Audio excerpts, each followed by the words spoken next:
What's up, guys? So here I am, your friendly neighborhood gamer here, and basically day 2 of E3 and things have pretty much wrapped up. I wanted to do this, do a blog post covering E3 in all its glory, but I decided I should probably wait until the end of today after Nintendo did their press conference release, just so that I was fair and had, I guess, more or less all the information. But yeah, so we're gonna do a little run through of E3. I was gonna do a blog post, but I decided I'd probably just do a video since I haven't made one of those in a while. And pardon the surroundings, I'm like, this is like the only place I could find in my house that's relatively quiet to record this. But yeah, so first and foremost, E3 2013 was basically mostly just about Sony and Microsoft and the big dick measuring contest that they're about having as for who would have the better next generation console. I hate to say I told you so, but Sony kinda just blew Microsoft out of the water with a lot of stuff, which we're gonna be getting into now. So I have it in here, my information. I don't know if you can see that. But yeah, so we're gonna go run through this list. Hopefully this video won't take up too much time because there's a lot of content to go through. First up, pricing. Sony, well, Microsoft priced their console at basically $499 across the board. The only price difference being in England.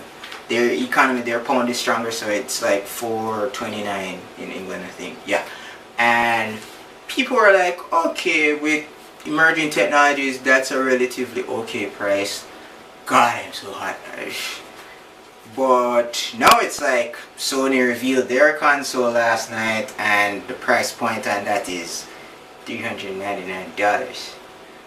I don't know if you guys' math is better than mine, but $399 is less than Microsoft's one. So that already is a win in the column for Sony, I would say. But we're gonna be fair, we're not just gonna be Sony fanboys as much as I tend to be. I'm going to be impartial. So that's one in the win column for Sony. Basically the hardware specs of both systems are pretty much on par except for a few minor details. God, I'm so hot. They have the same processor, AMD Jaguar X86 8-core processor. They have basically the same amount of memory, 8 gigs of DDR3 RAM. The only difference being that the way Microsoft Xbox One infrastructure is set up, it runs basically, I don't want to say multiple OSs, but it has OSs that manages like every different aspect, whether the dashboard, the actual game itself, web browsing, whatever. So it's like it dedicates 3 gig of the 8 gigs of RAM that it has to deal with just the OS type stuff, and then it has 5 gigs of the what's left over out of the 8 gigs to dedicate towards gaming. Now on the other hand, Sony, it's infinite wisdom, has also, like I mentioned, 8 gigs of DDR3 RAM, but 7 gigs. Wow, 7 gigs of the DDR3 RAM is dedicated just for gaming. Now I know a bunch of people are probably going to be like, haha, but during the E3 press conference they were playing Assassin's Creed Black Flag and it froze up and other games were lagging throughout the presentations, yada yada, but these are not like final build releases of the consoles, so can't really use that to judge. But on paper, 7 gigs of RAM dedicated just for gaming with only 1 gig dedicated for the OS, because honestly, we don't really spend much time in the dash screen for the PS. It's all about the gaming. Both consoles have 500 gig hard drives and both have Blu-ray DVD players, so congrats to Xbox for finally stepping the game up and catching up with Sony. But this one goes to Sony as well. One more in the win column for Sony. What else do we got here? The Xbox One controller, all traditional inputs, impulse trigger vibration. The DualShock 4 controller pretty much has the same traditional inputs. It has a touchscreen in the center of the control, so that's interesting. It comes with a built-in speaker. It has a share button and an LED light bar on the front of it. God, this is going to end up being such a biased video. One more in the win count for Sony. Oh Jesus. For Microsoft, as far as motion stuff goes, they have their Kinect, which we all know, godlike. They did a pretty good job with that, as a matter of fact. Good Kinect One body, Kinect One voice, yeah, one voice and body control, and you have your Xbox Smart Glass. These are like basically the peripherals that go along with the system. PS, as per usual, I guess they're kind of behind as far as motion gaming goes. I'm definitely gonna probably have to give that one to Microsoft. In all fairness, they have the better motion gaming slash tablet slash smart glass slash whatever the hell you want to call it setup, and they incorporate it nicely in their whole infrastructure of their console. PlayStation doesn't really do jack shit as far as the PlayStation Move and the PlayStation iToy goes. So yeah, I don't really like. I see games on like from Microsoft that I actually potentially want to try as far as motion gaming goes, but I don't really see much on PlayStation side as far as motion gaming goes. What else have we got here? Yes, the center of controversy: use game policies and game sharing. So this is the thing that has gotten people kind of butthurt over the last couple of months leading up into E3. As far as Xbox One goes, they kind of shot themselves in the leg, saying that they were basically implementing these DRM policies that would basically, for one, not allow use games on their systems, and for two, basically, once you buy a game, it ties itself to your Xbox account.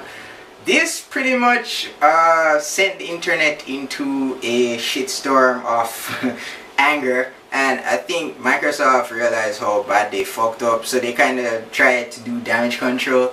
And feel free to correct me in the comments if I'm wrong, if I'm saying anything that doesn't match up, because I'm human, I make mistakes. But basically they had it where they changed it to you can now also you can trade the game to like one extra person, so they allow you at least one extra person that you could lend the game to or trade the game to. But outside of that, once you lend it to that one friend or tie it to that other friend's account, that's it. No more trading or lending or loaning or whatever you want to call it. Which basically sucks, because people don't like to be told what to do with their stuff after they spend their hard-earned money on it, quite frankly. So yeah, people are pissed about that. So that basically deals with the used game policy and game sharing. Sony, in its infinite wisdom, decided that this was a perfect opportunity to stick it to Microsoft, and they basically came out flat and just said, yeah, you can do any goddamn thing you want with your games. You bought it, it's yours. We have no online DR, we have no used game policies that you need to worry about. As far as, yeah, let me specify this. As far as first party publishers go, anything that's PlayStation in-house publishing by any of their own companies, there will be no DRM for those games. Third party publishers, on the other hand, they have all freedom to do as what they please. If they want to have online passes for their games to implement as their DRM, they can do so. Sony has gone on record saying that basically they made the system. They're not trying to alienate anybody or tell people how to run their companies. So they're leaving that option open where if the developer decides that they want to do that, then they are free to do so. But Sony in and of itself is not dictating those terms to anybody. And I think that goes a far way both with the developers and the public in general, which I think is the main reason why people are so angry with Microsoft, because Microsoft is kind of taking this whole dictatorship standpoint where they're just telling people that, okay, this is what you're going to do, this is how you have to do it, and suck it. Whereas Sony on the other hand is saying, like, we understand this, so we give you the option. So you can do this, you can do it this, or you can do it like that, whichever. So yeah. What other other important thing to mention as far as online? Another thing that got a lot of Microsoft people butthurt. there was, well, there is, I should say, an online requirement for the Xbox. Oh yeah, and for the points before, that's one in the win column for Sony again. I'm not even keeping count. I'm just saying that there's gonna be a lot of either side. So yeah, whatever. So yeah, always online. The Xbox One needs to always reconnect and sync back up with the internet at least once every 24 hours. This is going to be very not good, especially like, I get it that in this day and age pretty much everyone has access to the internet and they do as they please at some point with the internet, so it shouldn't be that hard for you to just like ensure your Xbox One connects to the internet at least once per day. But keep in mind, like, people in third world countries like myself, not everyone can afford top class technology. Not everyone has access to the internet. Maybe someone got a present from a parent or something, or a relative abroad, and they're like, yeah, I got an Xbox One, but I don't have the internet. What the fuck? So in essence, what's going to happen is, if you don't connect back to the internet, you can't play any single player games. You definitely can't play any multiplayer games. But like, all in all, I don't even know why someone thought that would be a good thing to make that a strict requirement. And once again, Sony in their infinite wisdom, just, you know, one more over here for Sony. Like, you can play offline, online, standing upside down. Like, it doesn't matter to them. Like, you bought the console, you do what the fuck you're supposed to do with the console, which is play games.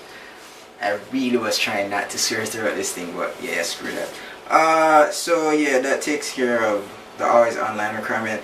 Online subscriptions.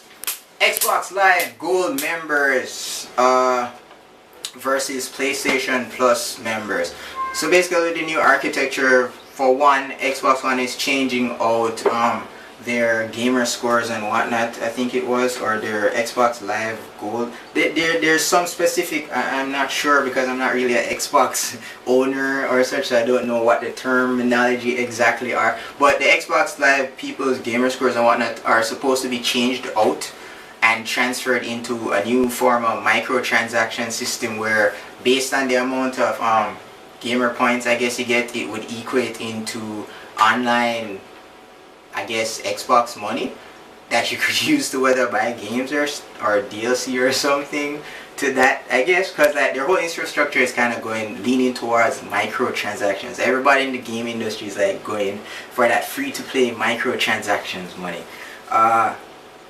Sony is basically somewhat changing their online subscriptions, where they're basically saying now that if you want to play online, if you want to have the online capabilities of PlayStation, you're gonna need to shell out that money for a PlayStation Plus membership.